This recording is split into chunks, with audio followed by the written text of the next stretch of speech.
Team को हराना एक बहुत बड़ा कारनामा समझा जाता है। तो हमेशा टू डिवीजन टीम की जिस तरह की कारकर्दगी रही है पाकिस्तान टीम की पिछले सर्कल में, तो टू डिवीजन की बात होती रही। इस कामयाबी के बाद आप समझते हैं कि जो हमें दूसरे डिवीजन में फेंक रहे थे उनको एक आपने शुरुआत अच्छी की हैं तो उससे उनको थोड़ा सा जवाब मिल जाएगा? अस्सलाम वालेकुम सबको। सोहेल भाई, आई थिंक हमारा जो हमेशा फोकस रहा है वो रहा है कि हम एज ए साइड कैसे इम्प्रूव कर रहे हैं। हराना ऑब्वियसली रिज़ल्ट लेना बहुत बड़ी बात होती है, बट ऑब्वियसली हम इस चीज़ से भी मतलब मुतमईन रहे हैं कि अगर हमारी आप प्रीवियस साइकिल भी देखें उसमें जब हम ऑस्ट्रेलिया गए हमारे पास जीतने की अपॉर्चुनिटीज़ थी, साउथ अफ्रीका में हमारे पास पहले टेस्ट जीतने की अपॉर्चुनिटीज़ थी, इंग्लैंड को इधर हमने सीरीज़ हराई। तो मैसेज ये है कि हम अच्छी क्रिकेट खेल रहे हैं, बड़ी टीमों के अगेंस्ट अच्छी क्रिकेट खेल रहे हैं, बट चैलेंज ये है साइड के लिए कि किस तरीके से कंसिस्टेंटली हम मैचेस जीतें। और अपनी पोजीशन जब टेस्ट चैम्पियनशिप में अच्छी होगी तो आई थिंक जो साइड टॉक है डिवीज़न 1 की, डिवीज़न 2 की, उसमें पाकिस्तान हमेशा एक टॉप टीम रहेगी। तो हमारा फोकस कम्प्लीटली अपनी पोजीशन को बेहतर करने के लिए, और इस वर्ल्ड टेस्ट चैम्पियनशिप में हमने अच्छा स्टार्ट लिया, और अब चैलेंज और अपॉर्चुनिटी ये है हम सब के लिए कि हम इसको आगे किस तरीके से बढ़ाते हैं। शान, हम लकी रहे, हमने टॉस जीता और फ़ायदा उठाया, अच्छा एक हमने स्कोर किया पहले इनिंग में, लेकिन हमने देखा कि जो हमारे बैटर्स हैं वो गलत शॉट सेक्शन से आउट होते विकेट थ्रो की, और खुदा न खास्ता अगर सेकंड टेस्ट में टॉस हार गए तो क्या मैसेज होगा बैटर्स के लिए? सर, लास्ट ईयर जब हम इंग्लैंड से पहला टेस्ट मुल्तान में खेले तो हम टॉस जीते और वो काफ़ी यूज पिच था। उसमें इंग्लैंड ने जब मैच हम जीते तो कहा था कि इंटरेस्टिंग होगा, हम देखेंगे कि जब अगर टॉस पाकिस्तान टीम हारती है या वो टॉस जीतते हैं तो इंटरेस्टिंग होगा कि मैच किस तरीके से फेवर करता है। तो देखें, टॉस ना हमारे हाथ में ना साउथ अफ्रीका के हाथ में। इसको लक कहना ये इवेंचुअली क्रिकेट में बराबर ही रहता है। अगर आप इसका रेशियो देखेंगे वो मतलब मे बी एक वक्त में किसी के फेवर में बहुत ज़्यादा होता है, लेकिन लॉन्ग टर्म उसमें देखेंगे तो टॉस बराबर रहता है।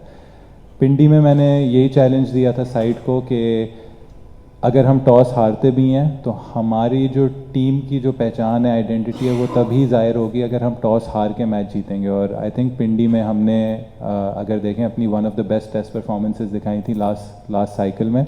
सऊद शकील ने एक एक्सेप्शनल नॉक खेली थी, टेल ने बहुत अच्छा साथ दिया था, नोमान ने 30-35 किए थे, साजिद ने 40 किए थे।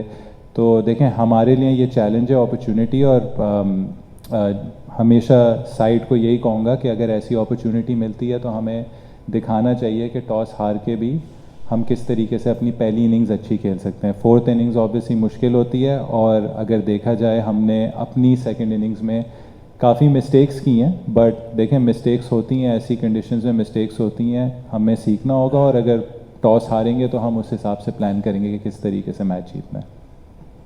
शान, जब साल पहले ये डिसीजन हुआ था कि थोड़े से स्पिन ट्रैक्स प्रिपेयर करेंगे और बिकॉज 20 विकेटें लेने का वो चांस है, तो उसके बाद आपको लगता है कि ये जो टेस्ट मैच है ये सबसे ज़्यादा क्लोजली उस आइडियल टेम्पलेट और पैटर्न को फॉलो किया in terms of first inning runs और फिर दूसरी ऑपोजिशन को फंसा लेना? डू यू थिंक कि अब थोड़ा सा मेच्योर हो रहा है इन टर्म्स ऑफ कि आप हर टेस्ट मैच में क्या करना चाहते हैं जब आप पहले बैटिंग करें? आई थिंक हम सब कलेक्टिवली एडमिट करेंगे कि जो मुल्तान में वेस्ट इंडीज़ के ख़िलाफ़ कंडीशंस थी वो बहुत एक्सट्रीम लेवल पे उसमें वो था। तो उसमें आई थिंक दोनों बॉलिंग अटैक्स लेवल हो गए थे, और बैटिंग करना इतना आसान नहीं था। उसमें टॉस, उसमें फ़र्स्ट इनिंग्स लीड, ये चीज़ें बहुत ज़्यादा मैटर कर रही थी।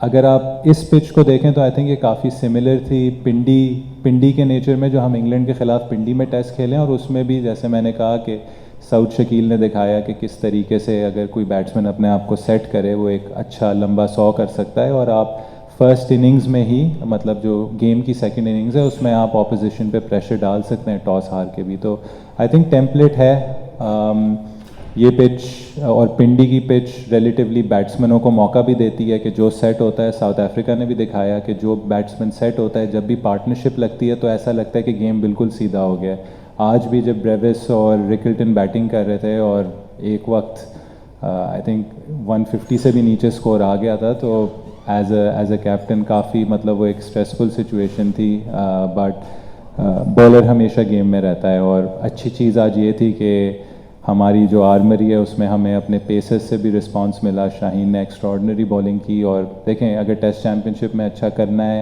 एज ए टेस्ट टीम अच्छा करना है मूविंग फॉरवर्ड, तो हमें हर डिपार्टमेंट से परफॉर्मेंसेस चाहिए होंगी और एफर्ट चाहिए होगा, और आई थिंक इस टेस्ट मैच में हमें वो चीज़ें मिली हैं।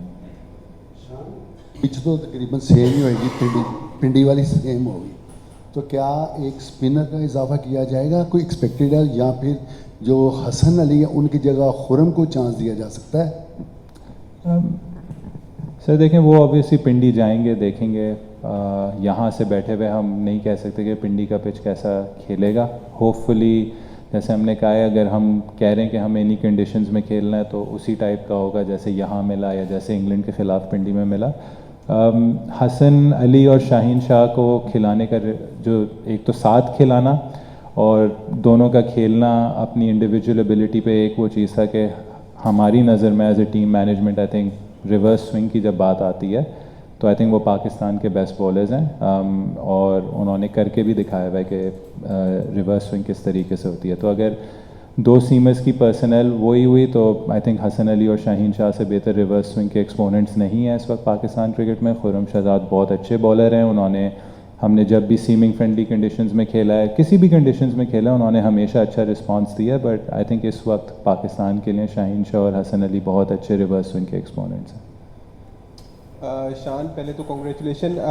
ऐसा लग रहा है कि जो प्लान पाकिस्तान का है कि ड्राई पिच बनाओ, स्पिनर्स खिलाओ और मैच जीत जाओ, ये वर्क कर रहा है। लेकिन कहीं ना कहीं आप ये नहीं समझते कि हमारे जो फास्ट बॉलर्स हैं उनकी हौसला शिकनी हो रही है ऐसे ट्रैक्स में, और जो ग्रास रूट लेवल पर क्रिकेट हो रही है उसके अंदर अब हमारे पास फास्ट बॉलर्स कम आएंगे जब वो देखेंगे कि ऊपर लेवल के ऊपर स्पिन विकेट्स बन रही हैं? सर आई थिंक मेरे लिए सिंपल है, आज शाहीन ने 4 आउट किए हैं, एफर्ट किया है और एक्स्ट्राऑर्डिनरी बॉलिंग की है। आई थिंक उसने दिखाया है कि वो दुनिया के टॉप बॉलर्स में क्यों है। तो इन पिचेस में फास्ट बॉलर्स ख़त्म नहीं होते, फास्ट बॉलर्स का रोल चेंज होता है। और देखें, वर्ल्ड टेस्ट चैम्पियनशिप एक कंडीशन में नहीं खेली जाएगी, डिफरेंट कंडीशंस में डिफरेंट टीम्स के ख़िलाफ़ खेली जाएगी। तो हम एक टेस्ट मैच को देख के हम उसको पूरे 2 साल तक पोर्ट्रे नहीं कर सकते। इंग्लैंड में खेलना है हमने ड्यूक बॉल से, हमने वेस्ट इंडीज़ में ड्यूक बॉल से खेलना है, बांग्लादेश हम जाएंगे क्योंकि वो हमसे सीमिंग फ्रेंडली कंडीशंस में जीते थे, तो मे बी वो हमें सीमिंग फ्रेंडली कंडीशंस देंगे। तो फास्ट बॉलर्स का रोल कहीं ख़त्म नहीं हो रहा। आई थिंक हम अपनी क्रिकेट एक्सपैंड कर रहे हैं, हम चाह रहे हैं कि हम हर कंडीशंस में खेल पाएँ। और देखें 2 फास्ट बॉलर्स क्यों खेले हैं, वरना तो पहले एक भी फास्ट बॉलर नहीं खेलता था। 2 इसलिए खेले क्योंकि हम समझ रहे हैं कि फास्ट बॉलर्स का रोल है, और शाहीन शाह ने दिखाया कि क्यों है। शान, अस्सलाम वालेकुम, बहुत मुबारक हो एक तो जीत का। आपको भी। ये काफ़ी अरसे से देख रहे हैं कि एकदम क्लस्टर ऑफ विकेट्स गिरती हैं, एक ही उस स्कोर पे 3-3, 4-4 विकेटें गिर जाती हैं।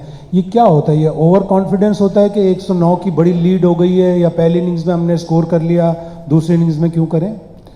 नहीं, ऐसा तो कोई नहीं सोचता। आई थिंक जब आप प्रोफेशनल स्पोर्ट खेलते हैं, आई थिंक ऑब्वियसली इसके प्रेशर्स डिफरेंट होते हैं, लेकिन एज ए टीम हमारे लिए सबसे बड़ी लर्निंग ये है कि दोनों इनिंग्स अगर आप मिला लें, एक इनिंग्स में 17 पे 5, एक इनिंग्स में 17 पे 6, तो 33 पे 11 विकेट्स हमारी गिरी। और अगर आप साउथ अफ्रीका की आखिरी 8 विकेटें, मतलब 4 और 4 दोनों इनिंग्स की देखें, तो पहले में उन्होंने 53 की है, आज उन्होंने ऑलमोस्ट आई थिंक 46 रन्स किए आखिरी 4 विकेट्स पे। तो 79 रन्स वर्सेस 33 रन्स, और 11 और 8 विकेटें, अभी 3 विकेटें उनकी और भी इसमें मज़ीद बाकी थी। टेस्ट क्रिकेट में जैसे हम कहते हैं 20 विकेट्स बहुत इंपॉर्टेंट हैं। आप नंबर 1 टेस्ट साइड्स जो भी निकालेंगे ओवर द पास्ट ईयर, सिर्फ वर्ल्ड टेस्ट चैम्पियनशिप में नहीं, उससे भी पहले उनके जो लोअर ऑर्डर है उन्होंने हमेशा सबसे ज़्यादा रन्स किए होंगे। तो आई थिंक हमारे लिए अपॉर्चुनिटी है, हमारे लिए चैलेंज है, और ये हम बार बार इस चीज़ को एम्फेसाइज कर रहे हैं कि हमें एटलीस्ट इन कंडीशंस में चलें, आप थोड़ा सा मार्जिन दे सकते हैं, लेकिन अगर साउथ अफ्रीका भी 50 रन्स कर रहा है तो हमें भी उस चीज़ को मैच करना होगा, क्योंकि 79 और 33 रन्स में 50 रन्स का ऑलमोस्ट फ़र्क है, और 3 विकेटें भी अभी हमने ज़्यादा लूज़ की हैं उस फेज़ में। तो ये चीज़ ऐसी है, हमें इस पर काम करना होगा ताकि ये जो रन्स का जो डिफरेंस है ये जितना कम होगा उतना हमारे लिए आसान होगा। ये 109 रन्स की लीड में भी 150 रन्स की लीड होती। शान भाई, सवाल तो शाहीन से मुतालिक था, आपने ऑलरेडी उनकी काफ़ी तारीफ कर ली है जिस तरह से उन्होंने आखिरी स्पेल में विकेटें ली हैं। किस सोच के साथ, क्योंकि जब स्पिनर्स आपके लिए विकेट दे रहे थे एकदम शाइन को लाना पहले सेशन में भी और दूसरे में, इस मैच में ओवरऑल तकरीबन 14 ओवर्स उन्होंने किए, इसके पीछे थोड़ा सा आप बता दीजिएगा। और साथ में अब्दुल्ला शफीक परफॉर्म नहीं हो रहा उनसे, चाहे वो वाइट बॉल में हो चाहे वो रेड बॉल में हो, अभी थोड़े से अंडर प्रेशर लग रहे हैं। उन्हें क्या साथ साथ बता भी रहे हैं, या जाहिर सी बात है आप कप्तान हैं, आपके ऊपर प्रेशर आता है जब टॉप ऑर्डर आपका फेल होता है, इस तरह विकेट्स गिरती हैं, क्या चेंज भी कोई एक्सपेक्टेड है, या अब्दुल्ला पे आप स्टिल कॉन्फिडेंट हैं? आई थिंक पहले अब्दुल्ला के उस पर टच कर लेते हैं। वाइट बॉल का ऑब्वियसली मेरा इस वक्त कोई डोमेन नहीं है, बट आई थिंक उसने अच्छी ग्लिम्स दिखाई, 41 रन्स की है, काफ़ी अश्योर्ड लगा, तो उसके कॉन्फिडेंस काफ़ी ऊपर गया होगा उसके साथ। और सेकेंड इनिंग्स में ज़्यादा चैलेंजिंग थी, अनफॉर्चुनेटली सेट होकर आउट हुआ। वहीं बैट्समैन अगर 60-70 करता है तो और बेहतर कर सकता है, बट उसने हमें ग्लिम्स दिखाई। और देखें, हमें ओपनर्स को आपको लेके चलना होगा। अभी आपने उनकी भी बैटिंग देख ली है, हमारी भी देख ली है, आपने इंग्लैंड को भी देख लिया है, वेस्ट इंडीज़ को भी देख लिया है। आई थिंक सबसे लोएस्ट एवरेज इन कंडीशंस में टॉप ऑर्डर की है, बॉल हार्ड होता है, स्पिन भी होता है, फास्ट बॉलर्स भी प्ले में होते हैं, तो हमें थोड़ा सा किसी ना किसी पे तो टाइम हमें इन्वेस्ट करना होगा। आई थिंक अब्दुल्ला शफीक उसके प्राइम कैंडिडेट हैं, अच्छा खेले हैं। ऑब्वियसली अगर रन्स नहीं करते तो थोड़ा सा उन पे और प्रेशर आता है, बट आई थिंक जब उन्होंने 41 किया है, सेट हुए हैं, तो आई थिंक उनको भी काफ़ी कॉन्फिडेंस मिला होगा। शाहीन का देखें, सिंपल है, वर्ल्ड क्लास बॉलर है। उसने खुद ही, जब हम बात कर रहे थे, आपस में बात करते हैं, उसने कहा कि मैं आपको मैच टर्न करके दूंगा, टर्न अराउंड करके दूंगा। और हमने सिर्फ वेट किया कि बॉल थोड़ा सा पुराना हो जाए। ऑब्वियसली उसको नया बॉल ना कराना एक बड़ा डिसीजन होता है, बट पूरा ट्रस्ट था। उसने बॉल मांगी भी है, मतलब कि मैं करके दूंगा आपको, और उसने फिर डिलीवर भी किया। तो और आई थिंक जिस तरीके से उसने बॉलिंग की आज, आई थिंक सब एक्साइटेड होंगे कि बहुत अच्छी फास्ट बॉलिंग डिस्प्ले थी। शान अपना बाबर आजम स्टार खिलाड़ी हैं, गो के उन पर डाउनफॉल आया हुआ है। पहली इनिंग्स और दूसरी इनिंग लोगों को बहुत तवक्कात थी, अगर आपने वॉच किया हो तो पब्लिक उसी को देखने आ रही थी। तो क्या आपसे कोई कोच की या आपकी उनसे कोई बात हुई है, क्या मसला है, क्या मसाइल है कि वो खेल नहीं पा रहे जिस तरह वो चाह रहे हैं? वजूहत क्या है, कुछ तो बताइए कि कुछ तो बात हुई होगी आपकी बाबर आजम से इस हवाले से।